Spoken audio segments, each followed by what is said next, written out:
Rich's Method back at it again. Don't forget, subscribe, click the bell notification, hit notify all. Make sure you drop your comments. Make sure you hit that like button right now before we get started. Absolutely go ahead and share the videos on your Facebook and your Instagram.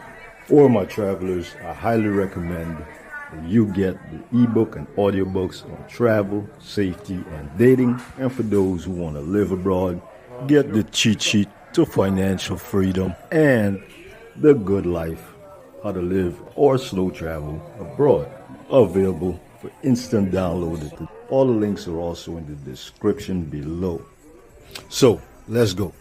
Now in this discussion, man, I'm going to cover several topics with you guys, right? Including, of course, we can't skate around it, the dating issue, right? Because that's the main issue that a lot of people is the hot topics for the so-called passport brothers or passport bros.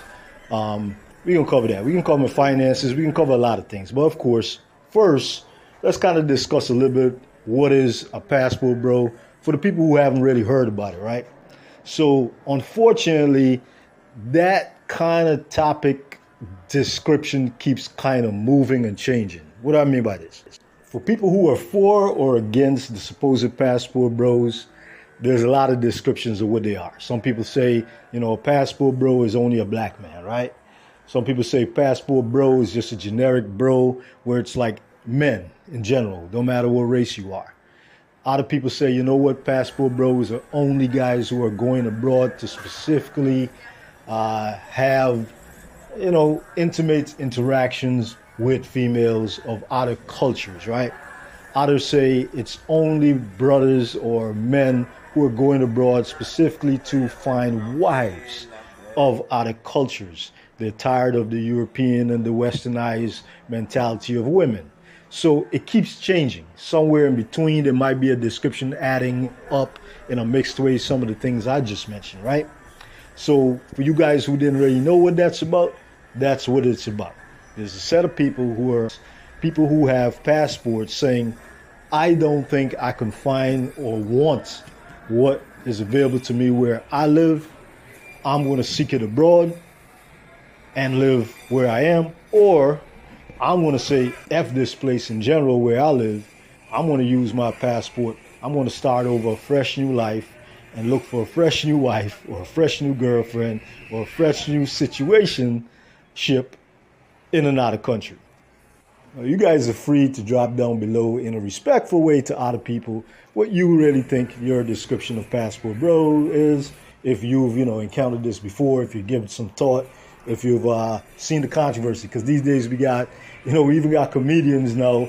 I think her name is Leslie something or another. You got black women who are comedians now chiming in. Before that, you had, in respect to Austin Holloman, the young guy, a traveler.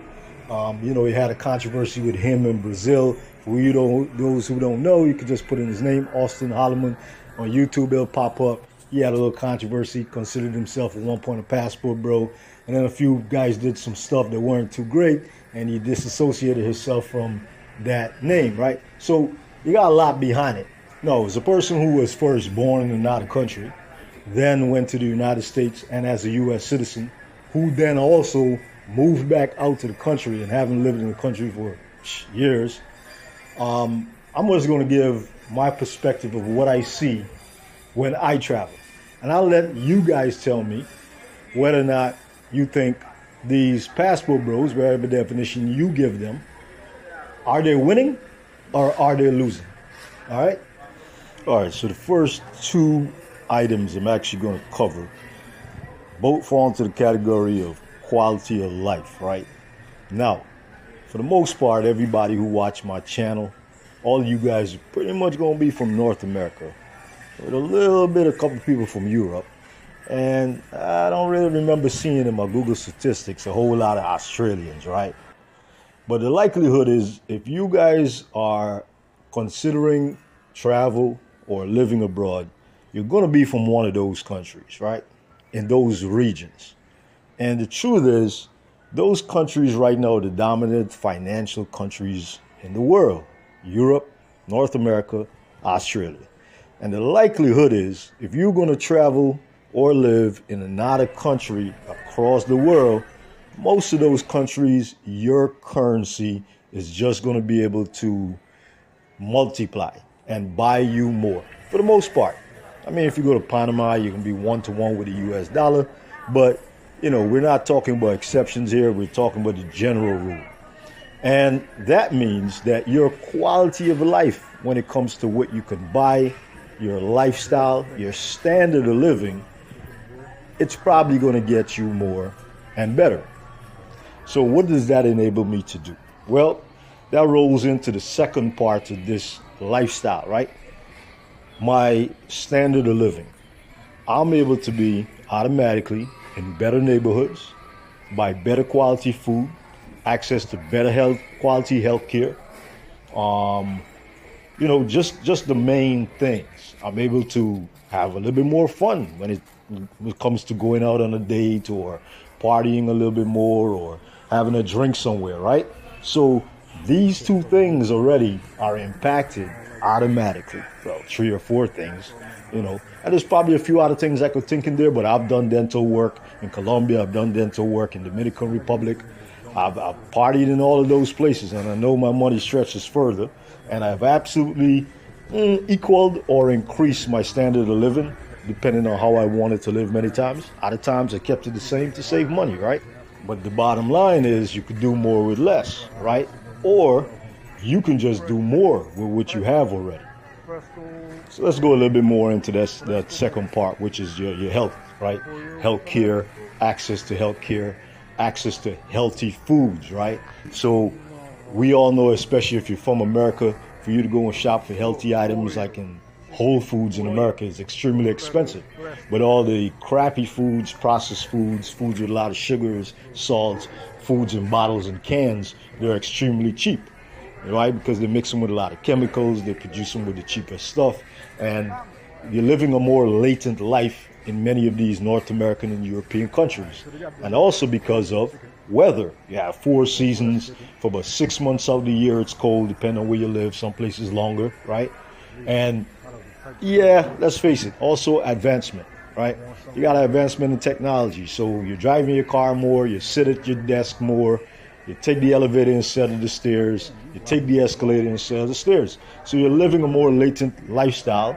You got the money to eat, and you're eating a whole bunch of cheap stuff, and you're probably eating more of it because it's more salt, more sugar, right? Some people, if you watch your lifestyle, like in Miami, you'll go to the gym because everybody's trying to look good. You'll go get that gym body, but only if you can afford it, right? Because we all know the gyms are getting more and more expensive, right? So, or you just don't have the time. Let's talk about that. Quality of life comes down to time many times too. You're working so much just to keep up with the Joneses and to keep up with your bills when you come from these other countries that you just can't really keep your health going the way you want to. Well, many of these countries I've visited, and a lot of countries that these passport bros and expats retiring and all these kind of countries, they prioritize family, they prioritize social time, or they're just very, very social countries. You see everybody relaxing at the malls, you see everybody on the beaches, you see everybody, just talking to each other more instead of being on their phones. They don't work as much just to survive, right? And even when they do, they have a nice mix of social activity and social lives. It's not just spent in front of a television, right? Now, a lot of countries don't allow a lot of the chemicals and a lot of the types of genetic modified foods and everything else. So that increases your lifestyle. And then you have access with your money conversion to what even a person in that country might not have access to just increase that quality and standard of living. Americans, let's talk about your vacations, man. Your 2 weeks that you fight for, or you got to split up. 1 week, 6 months, not a week, not a 6 months, or you got to accrue. When most of Europe and a lot of other countries, you get a month minimum vacation paid. Let's talk about some of the European countries where, if your wife gave birth, you automatically get a babysitter that comes into the house, cooks, cleans, provide childcare for a couple months. Well, all these things that within America, as soon as the baby is born, dad has no time off. The mom has to go back to work after about a month, or you better have a lot of money. And don't even talk about childcare. I was a single dad, so we ain't gonna even get there. So I'm just talking about quality of life. You know, you might live in an extended family in a lot of the other countries around the world. So you got a built-in babysitter, right? Because they prioritize family over just money and work only. The bottom line is if you could find a job or you can maintain making currency from your country, you can wealth hack living in another country where you can significantly lower your rent by probably half or more, right? You don't have to worry as much about car payments. You don't have to worry about your medications as much because they're cheaper. You don't have to worry about your eating costs because that's going to be cheaper. You don't have to worry as much about dating costs because that's going to be cheaper. And that's just the financial ones. And then, of course, like I mentioned about the social ones, right? You got more free time. You got a healthier lifestyle. The likelihood is you're going to choose a country that's hotter year round. So, you know, just not a better quality standard of life and less stress for you. And then, of course, finances leads to a lot of stress. I'm not even going to mention, guys, I lost weight when I moved out to the United States. For my age, I look extremely fit and healthy, man. But that'll be a personal choice. If you choose to eat bad, you know, hey, it don't matter that the foods are healthier, you're going to eat bad. But these are things that you can increase your chances of doing better and living better and being less stressed just automatically by living in other countries, visiting other countries more, using that passport, right? I'm personally debt free. Don't owe anybody nothing. Don't own a credit card, don't own a house, don't own anything, right? So you can start from zero. Matter of fact, if you guys want to wealth hack it when you first start going abroad or spend a year abroad, spend 6 months abroad, use that savings and money to pay off your debt.